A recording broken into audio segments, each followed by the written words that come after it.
Sekta ya tano ni sekta ya utalii.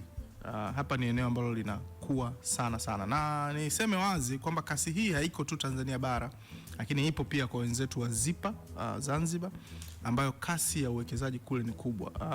Ndugu watangazaji, jana tulikuwa Unguja na wenzetu wa Zanzibar Investment Promotion Agency Zipa, tukiwapongeza baada ya kumaliza Zanzibar Investment Summit ambayo ilianza tarehe 15 kaisha tarehe 17.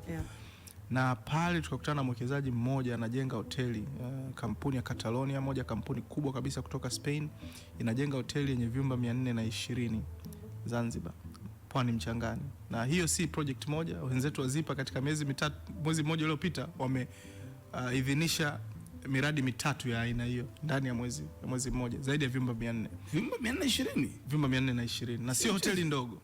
Hiyo ni kubwa kabisa. Catalonia is one of the best and the biggest hotels katika dunia yetu. Kwa hiyo kasi ni kubwa, ongezeko ni kubwa, ndio maana tunaziona ajira katika ngazi zote, juu, kati pamoja na chini. Na haya ndio maeneo matano ambayo yanaongoza katika uwekezaji nchini Tanzania kwa miaka mitatu iliyopita ya serikali ya awamu ya 6.